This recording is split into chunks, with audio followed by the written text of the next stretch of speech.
It's about your relationship with your environment and your surroundings and how the energy in your environment affects you from a mental, physical, and spiritual level.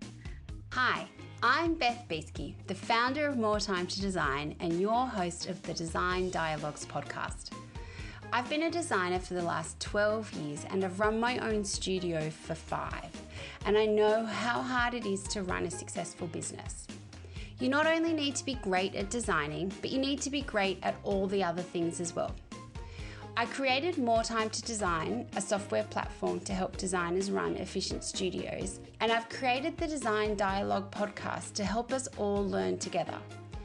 Each week, we will meet professionals who are at the top of their game doing things that help us run our studios. We'll have conversations with social media managers, interior design mentors, copywriters, stylists, photographers, suppliers, and also designers who have been in the game for a long time and who have such a wealth of knowledge to share. I hope that each week you feel inspired and informed at the end of each of our design dialogues. So join me for the Design Dialogue podcast. Hi everyone, and welcome to this week's episode of the Design Dialogues podcast. And this week I am joined by Jane Langof from Feng Shui Concepts. Hi Jane, how are you? Hi, I'm very well, thank you. It's great to be here. Thank you for joining me. I must admit, I am really looking forward to this conversation. I've got a long list of questions for you. I love to start every chat by finding out, what can you see out your window today? I can see tall trees and a park. So that's actually a really good thing from a feng shui perspective if we dive straight into it. Yes. Because the tall trees, if you've got tall trees that are behind your property or your building, it indicates there's an energetic level of support. And that's what we want. We want to be able to contain the energy in a property, contain the chi, so that it gives you support and protection, and the energy doesn't escape too quickly. And energy equals wealth. Yeah, wow. Awesome. Gosh. Okay. So many questions. All right. So tell me, I would love to hear about how you started your business. I know that you have a background in accounting, and how did you go from accounting to Feng Shui master? Yeah, I've been an accountant. I was an accountant for a long time, and I used to feel like a square peg in a round hole. Yeah. To be honest, it wasn't never something that really 100% resonated with me. It was always a struggle, but I did push through and managed to do well in my accounting career, and found a lot of satisfaction from connecting with people and helping people. And I used to do things like, I knew I had a creative side. I used to do things like obsessively arrange my filing cabinet in sort of colors and make my office look really beautiful. I used to do things like that. And when it came time for me to first renovate my home, I noticed that I had an interest in interior design, and it was something that I had been interested in pursuing. But being a financial controller for a multinational, there wasn't the opportunity for me to do that. So I kind of parked that idea. And then when I had my first child, which she's now 17, I was told by a friend to go and see this particular psychic spirit medium, Yeah. who could tap into the other side and was able to tell her messages about her mother who had passed away. And because my father had passed away when I was a teenager, I was really interested to hear if she'd have anything to say to me. So I decided to go along. And she said to me, surprisingly, your corporate career is over. You need to go and study interior design. And I thought, oh, wow, this is amazing. Okay. I didn't know how I was going to do it because I just had a new baby. But luckily, I was able to get some family support and go and study interior design. Then there was a break in the course after a year of studying, and I was super keen just to kind of go in there and finish my qualification.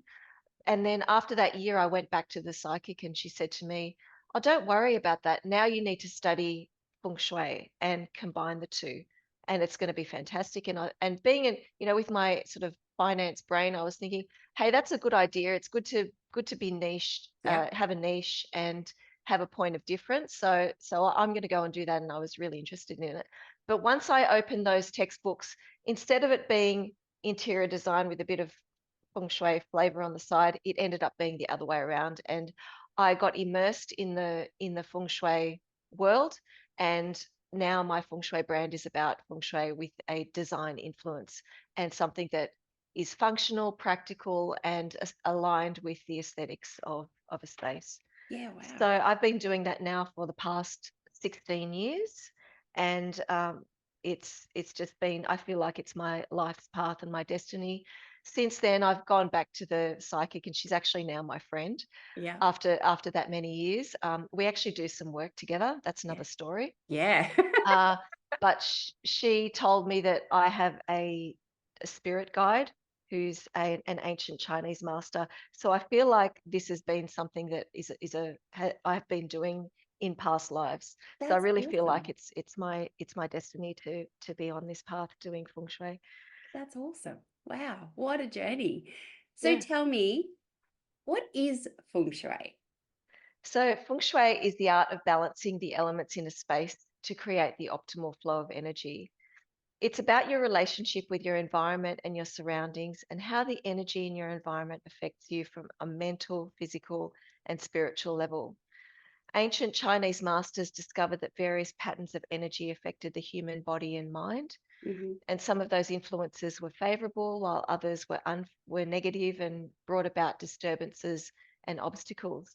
And it was discovered that when people were aligned with positive energy, they experienced periods of good fortune, and when they were aligned with negative energy, they would experience misfortune and so forth. So from these observations came a defined set of guidelines, rules, and mathematical systems which were tested and devised by the Chinese masters over thousands of years, and that forms the basis of feng shui today. So feng shui is not actually based on superstition or religion Mm. because it's an ancient Chinese practice and Chinese tradition.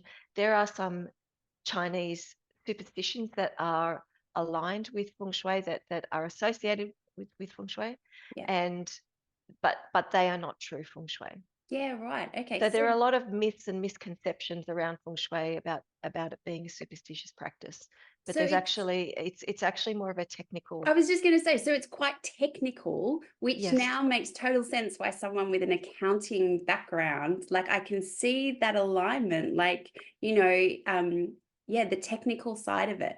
So, um, how do talk to me about how you work with clients. So, do you work with clients in terms of at the very start, like new builds? Like, is it down to that level of like how the actual building comes together? And how does that kind of flow through into your projects? So I can work with clients at any stage of their project. So sometimes I get calls from real estate agents when a client's trying to sell a home and having difficulty because there's Yep. some sort of feng shui problem, which is not the ideal time to bring me into the process. Yeah. Of course, the ideal time is when is during the design stage, Hmm. at concept stage. Even if you sort of wind back, it can be, I've got two properties. Which one should I buy? Which one has Yeah. better energy from a feng Yeah. shui perspective? So it's really important to think about it from first principles. I like to work with people at the design concept stage because at that stage you can get the most bang for your buck out of a feng shui consultation. Yeah. You can a line on a page is something that can be easily changed, but when Yeah. something's constructed, it's a bit difficult.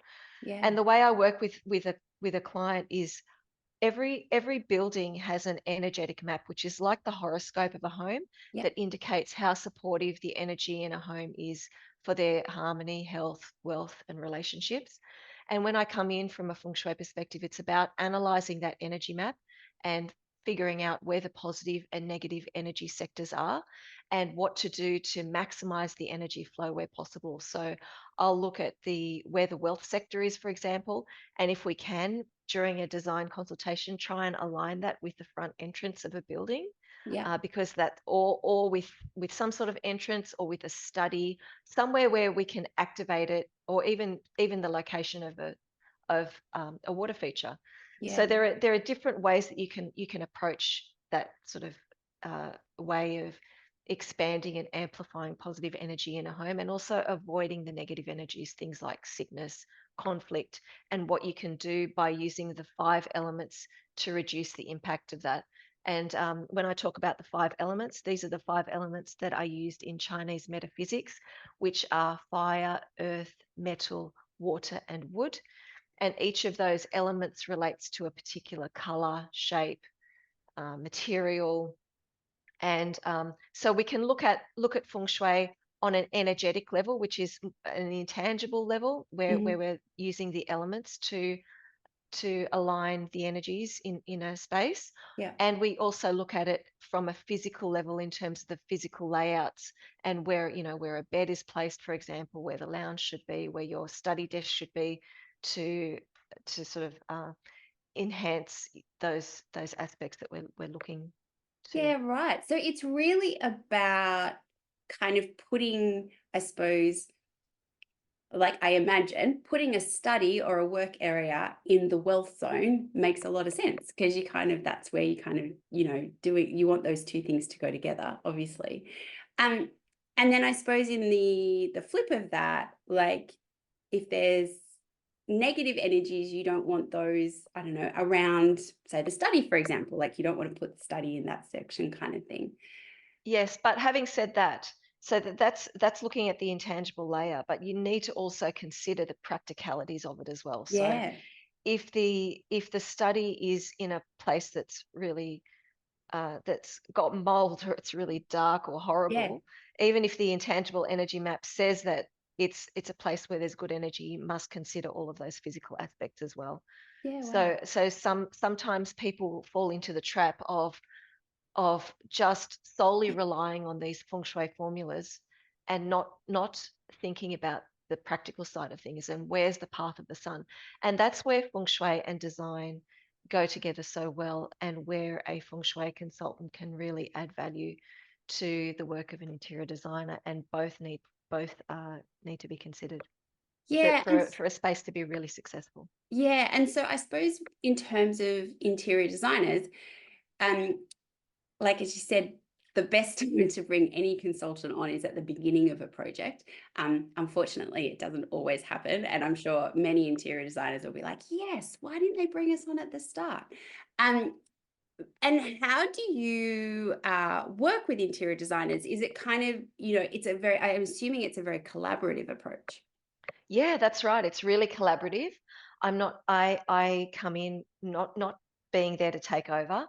I am actually an accredited designer with a design institute, Yeah, but I don't practice like a traditional designer yeah, would, with doing, there's so much to it. I've got enough on my plate with feng shui. So it's but my uh, thing is that I understand where the designers are coming from with yeah, that background. So what I say to the designers is to look at it as a set of parameters that can inspire the design.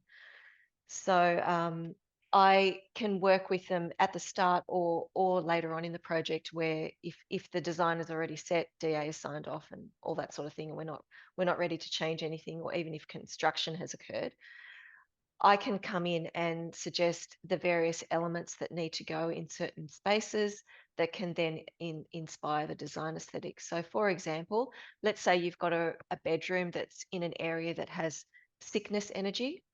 I might say, well, in this room, we need the metal element. So the way the designer can incorporate that is by using some metal lamps, yeah, or using the color white, because the color white also uh, reflects the metal element.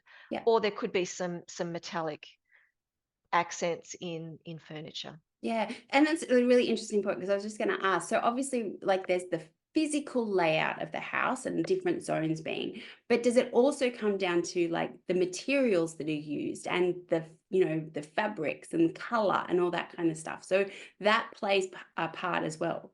Yes, yes, that does play a part. We don't we can go to the nth degree to see what works from a feng shui perspective, but it's Yeah. up to the client and how deep they want to go into it. So if I advise a designer that the metal element is required in a room, it might be just fine to have have some really good quality, beautiful metal lamps. Yeah. That might be all that's needed. Yeah, wow, really interesting. Oh my goodness, so many questions. Um, and so that's, I suppose, kind of in regards to like almost like a new build or something like that. But if, say, someone's kind of doing more of like a decorative or a styling project, or as you say, styling for sale, how does it come into play there? So you obviously can't really change that much in terms of layout or even like rooms of the houses. Like, what kind of things are thought about when you've kind of only got maybe like surface things that you can change? Well, I think again, you can look at accessorizing. Mm, So accessorizing with materials and with beautiful ornaments that might bring a certain level of energy into a space. Things like plants can be really good to lift the energy, and it connects people with nature. For the everyday person, I think clutter is a big issue for a lot of people, and just getting rid of that really gets removes obstacles that can stop people from achieving their yeah, potential. yeah. Yeah, but things like, one big thing that I'll tell you about, which a lot of Mm. people don't know, is having a mirror directly opposite the front entrance is not a good thing from a feng shui perspective, because Right. what that does is it reflects energy straight out again. So, Yes. so you want to welcome the energy into a property, but a mirror reflects energy and opportunities back out. So the ideal is to have a beautiful artwork that's directly opposite the front entrance instead, Yeah, right. or a lovely console table with some accessories. If you must have a mirror there, I advise people to put something in front of it so that when you walk in, it's not the first thing. Your reflection is not the first thing that you see when you walk in. It's kind of at least obscured. Yeah, right. Wow. So interesting. And I suppose that actually is one of the things that like it's about, I have heard that one where you kind of like you want energy to flow into the house. And then is it something as well where like you don't want like a straight path from the front door to the back door, because then the energy is just flowing straight through the house? Yeah, so the idea is that you want energy to meander through the house rather than move very quickly from one point to the other. Mm, So it's better to have a contained foyer at yeah. the front entrance rather than have, you open the door and you see the view straight away. Yeah, right. You want to have that a little bit of a sense of mystery and unfolding when you're designing a home, if you have the flexibility to be able Yeah. to do that. I mean, there's some properties where you can't, where you've got, say, for example, duplexes, it's a little more difficult Yeah. Yeah. to Yeah. do that. But where you've got the flexibility, it's great to have that contained foyer and a path of where to go, that you know exactly where you need to go to move to the next space, and that the private spaces are more contained or deeper into the property than the public spaces. Yeah, wow. Gosh. Okay. That it is it's interesting because I think some of these things they kind of almost feel like good design decisions. Like it's not like a a house that's got good feng shui is going to feel like a badly designed house. Like it actually feels like very sensible um, design parameters. So I can really see how the two go so well together. I'd love to hear a few kind of case studies of houses that you've worked on or projects that you've worked on where you've been able to really kind of change the energy in a house, because I suppose that's really kind of what people are wanting when they come to you. They're wanting to go from maybe bad energy to good energy. Is that the right way of putting it? Yeah, some people want to have a feng shui consultant work on their property for that perspective, Mm, to enhance the energy of their existing property. I do work a lot with people who are building and designing because they want to get the energy right from the start. yeah. And then I do a lot of commercial work as well. So places like, in the hospitality industry, for Oh example, where yeah. they're Wow. looking to appeal to the Asian market. So I Yeah. do a lot of work in the club industry. I've done work for casinos, Yeah. Wow. big restaurants, and things like that. So, but going back to the when people want to enhance the energy in their homes, Mm, I've had I've had clients who were struggling to fall pregnant and looked to Feng Shui as the last resort. One of my clients over in Melbourne had this water feature in this area of the energy map that was related to abdominal illness and sickness, and I said to them that they need to sort of get rid of that water feature, Yeah. or at least switch it off. So the husband really loved this water feature. So what they did was, they're so desperate to have a kid. Okay, all right, we'll switch it off. So they switched it off, and it didn't take very long. It was within sort of weeks. Yeah. They fell pregnant, Oh, wow. and it was so cool. Then what happened was they actually fell pregnant with twins. Oh, It was amazing. It was amazing. And then the husband's like, "Oh yeah, coincidence, whatever. Let's I want to switch the water feature back on again." yeah.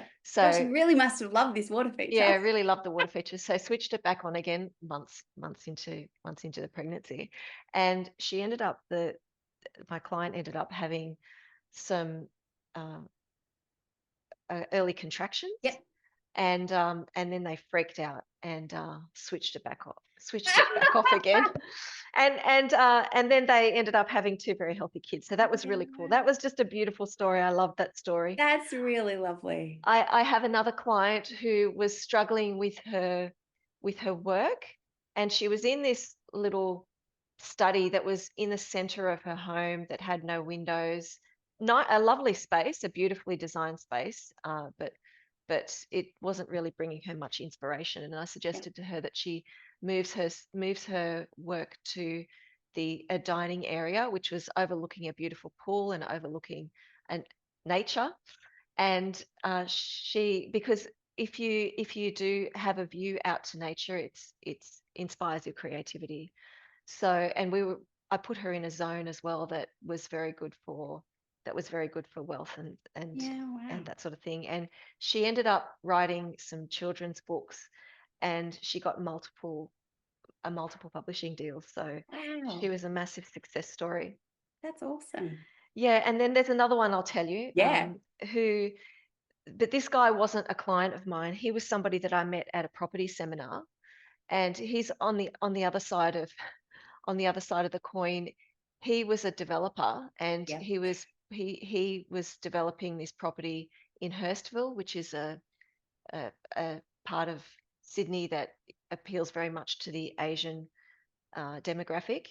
I And know he it was well. I went to school in Hurstville, so I know it very well. cool. It's like it's really funny. So I went to school many, many years ago, and I remember like the transformation of Hurstville. Kind of, it all happened around the time that like all the stuff with Britain leaving Hong Kong, and yeah, it's like it's a thriving kind of community, and it's got yeah, lots of little different nationalities in there kind of thing, but it's a really thriving, Chinese community.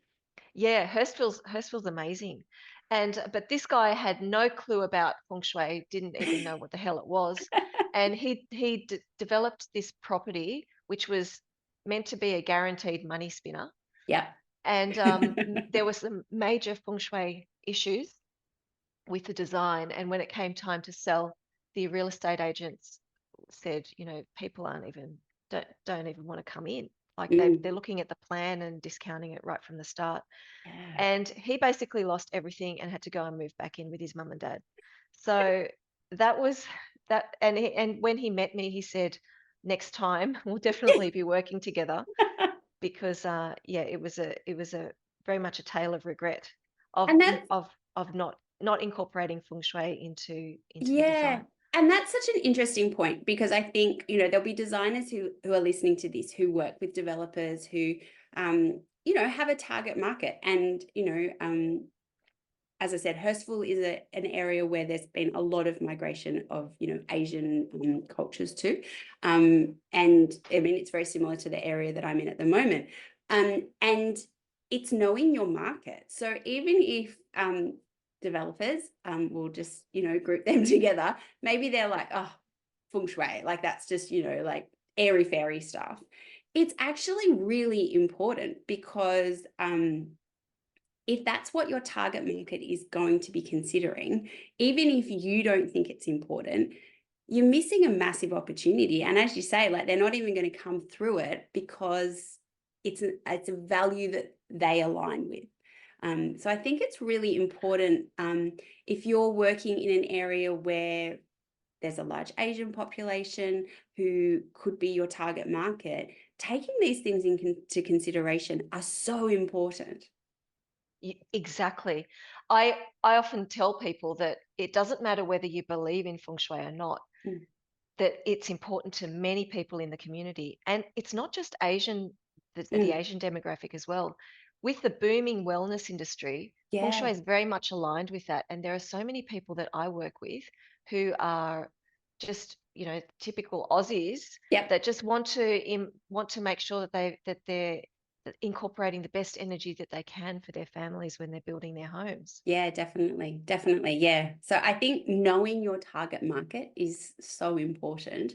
And this is definitely an element that comes into it. Oh my And goodness. the thing is, you want to make sure that as many people as possible are at your auction when it's time to sell. So Exactly. Exactly. it's about preserving the value of your property as much as possible and Yeah, exactly. elevating that where you can. Yeah, exactly.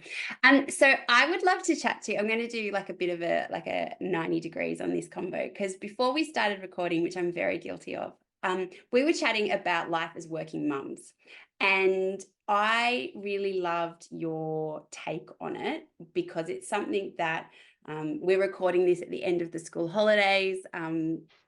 I personally am a little bit frazzled, but it's really interesting, I think, that mindset that you have around being a working mum, the juggle, and I actually really loved, like, you almost phrased it, it's a real privilege to be a working mum, which I think is not a mindset that a lot of people would come to it with. Um, Tell me a little bit about your journey as a working mum to your kids are slightly older now, but like, you've been in business for most of their lives. How have you managed that? Well, firstly, I've got a supportive family, so I'm really lucky in that my husband just is supportive and doesn't doesn't put pressure on me if I'm busy or if I want to work all night, for Yep. example, I'm free to do that. So that's really good. But I see it as you need to manage your own energy and manage the energy around you so that Mm, you have more to give to your family. So yeah. I see my role as a working mum as something that is an example to my children. So I want them to see me busy and working and kicking goals and doing what I love. Yeah. I think it's a really good example to them, and I do things outside my work to improve for self improvement. Things like I go to Toastmasters, for example, Yep. for my public speaking Yep. skills too. I've been doing that for 5 years, and I actually take my kids with me during school holidays. I take my Yeah. girls with me so that they can practice as well. And so it's my philosophy is that I want to build myself up, build up my own energy so that I have more to give to others, to the community, and to the people that I serve. So things like my routines are very much about filling up my cup. So for example, I do a lot of meditation, I exercise, I go to the gym, I do a lot of social activities like I play netball, for example, and my girls play netball as well, and we Yep. actually play together Oh, too that's awesome. on the same team. My older daughter plays on the same team as me, and we practice shooting together. Yeah. So it's about doing things that build you up so that you've got more to give. Yeah, that's really important. I think that's a really interesting, or really important message to hear, because I know that, just from conversations with, other working mums, and it's not necessarily just people who own their own businesses, it's people who work full time. Quite often it's like the time that you have is given to work, and then to then take almost like extra time to fill your own cup, whether that might be exercise or like meditation or self improvement or getting your hair done, like anything like that, it's almost like, well, no, I can't do that because I've taken my allocated time for work. And I so often see it, and I know I've hovered, around it, where you get to the end of the year or wherever it is in the year, really, and it's burnout because there's nothing for you, and you haven't built yourself up and your energies up and all that kind of stuff. And I think that's a really interesting, I love how you talk about energies, because that so aligns with what you're talking about with your work. It's so true. Like you have energy, like not just physical energy, but energies that I think you have in your body, kind of thing. That if they're depleted, it's that saying, you're pouring from an empty cup. Well, when you're doing things that are building you up mm, energetically, you actually have more energy, yeah, and so you're less depleted at the end of the day, and you yeah, have yeah, it's I've found that if there are a lot of mums out there who say, oh no, I don't have time to exercise, or I don't have time to go and do some whatever self-care, whether yeah, it be getting your hair done or yeah. whatever, and and then they end up not feeling good about themselves and taking it out on the family Oh, yes, sometimes. yes, And yes. so I just really feel that self-care is so important, and it's something that I tell my clients that they must prioritize. Mm, yeah, definitely, definitely. And I think, I think this happens for dads as well. Like, I know my husband, like he's a big, like he still is a big exercise person. He's like, he used to run marathons, and now he's a cyclist. And before we had kids, like he disappeared for hours on end for like rides that would take, like, I just don't imagine why you would want to spend that much time on a bike. But anyway, but he loves it, and he's energized by it. And he has definitely had to kind of like take a step back since we've had kids from that. Like he can't disappear for hours, but he's had to kind of manage it. So I know that dads have this as well. Like it is that you kind of have to fit it all in, and but I just think it's so important. Like I saw this social media post the other day from a mum who said her kids were like young adults, and she saw a photo of herself, and she's like, I cannot believe that's the person I have become, and I have just given the last 20 years to my kids and my family, and I now don't recognize the person I've become. And I was just like, that's so heartbreaking. Like I think as women, we need to make sure that we are not just looking after everyone else, but we're looking after ourselves. So I Yeah. love that kind of I love that it really does tie in with what you do. Like I think that's so important. It also evolves over time. So with the example of your husband, maybe instead of taking 3, 4 hour rides, he can go and do a spin class Yeah. and still get those physical benefits, even though it's not the same. No, and like I actually really admire him because he is so like it's like it's ingrained in his DNA. Like he has moved from the minute he was born, kind of thing. But he's so good at finding the little pockets of time where it's not ideal. Like he quite often goes and like will like just jump on his bike in the garage and do like virtually a spin class while he's on like a call to like a group call that he just has to listen to. Now that's not ideal. Like, it's not exactly like he's still working and all that kind of stuff, but he is so good at finding those pockets of time to get what he needs, even though it's not the ideal. And I am the opposite. I'm like, well, no, like I can't go for a walk because like the dishes need to be done and there's laundry and all that kind of stuff. And he's always like, just go. The laundry will still be here when you get back. It'll be fine. But the time for you to go for a walk is now. And I think I really admire him for that. And I think quite often, I think a lot of women can be guilty of going, but it's not perfect. Like I've got to do this and I've got to do that and I've got to do that kind of thing. Like I can't go unless all of these circumstances are right. And I think sometimes you kind of just have to go, you know what? It's now or never. Can I just say something there? Your kids are still little, Yeah. but they're getting older. Yeah. You got your child in year one. Yeah. They can help you.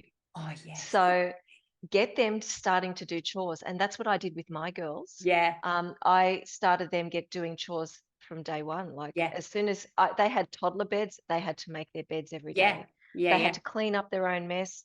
They now cook. So during the school holidays, I get them cooking. I Lovely. get them helping. Like little 6-year-old kid Yeah. can actually wash the beans and top and Yeah. tail Yeah. them for Yeah. you. You know what I And mean? it's, So yeah, get creative, get them involved in what you do instead of like, all of the time on the devices, yeah. which And yeah, it's get them really, actually helping around the house yeah. and learning life skills. Totally. And it's interesting because, like, yeah, over these school holidays, I've had my son going, like, okay, come on, buddy, like, help unpack the dishwasher, like, do all this kind of stuff. And he loves it because it gives him that sense of ownership. And he's like, I love kind of being involved. And I know I'm so guilty sometimes of going, I'm just busy. I just need to get this done. Can you just sit there and like do something else? But really, like, including him and all that kind of stuff is so important. But yeah, gosh, I think working mums are just, I always am so interested to hear how other working mums make it work, because it's just something that good days, bad days, and I'm like, oh, how do we get it done? But once the kids are old enough, I'm all about letting them self-manage in a lot of ways. Like I'm not one of these mums that makes the lunches for them. They've Yeah. had to make their own lunches for a while, and but we're really we do things to save time as Yep. much as possible, like Yeah. freezing sandwiches, for example, like Oh, doing yes. batching. Yeah. Yeah. It Yeah. just it saves so much time, and then that's time that you can spend on meaningful activities, whether it be your work or whether it be your self-care or family time. Yeah, exactly. Exactly. Yeah. Oh gosh, I reckon I could do a whole other podcast on this, but yeah. So tell me, what are you looking forward to in the next 12 months for your business? Oh, there's so many things that I'm going to be working on. I've just released a book which is called Feng Shui, A Homeowner's Guide to Abundance. Oh, I love that. Yeah. What a And beautiful cover. thank you. Everyone And can't see this, but I will put on no. social media a picture of the cover. It's beautiful. And I haven't done a proper launch yet, but what I'm doing is a book tour. So I'm going around to various places and speaking, sharing a lot of tips about feng shui, Yeah, awesome. and also signing my book at Oh, awesome. on the Awesome. same time. I'm also speaking at a lot of conferences and events, so both in Australia and overseas for feng shui industry events and other events in the property space Yeah. and and design as well. Also doing more consultation work and working on some beautiful projects that some are award-winning projects that I'm really excited about, and some will be just for the everyday mum and dad. So Yeah, awesome. That's yeah, awesome. Sounds like a very jam-packed 12 months ahead for you. yes, Awesome. Oh, thank you so much, Jane. I have loved this chat. I've learned a lot, an awful lot. But yeah, thank you for sharing with us all about Feng Shui. you're welcome. It's great to be here, Beth. Thank you for listening to this design dialogue. I hope you have found it full of inspiration and helpful information to take into your design studio. If you like the podcast and want to hear more, consider sharing it or writing a review, as it helps us reach more people, and follow us wherever you get your podcasts. If you would like to unlock the power of effortless studio management and elevate your design business to new heights, please follow the links in our show notes to see how more time to design can help you build a better business. Have a great week, and I will see you for our next design dialogue.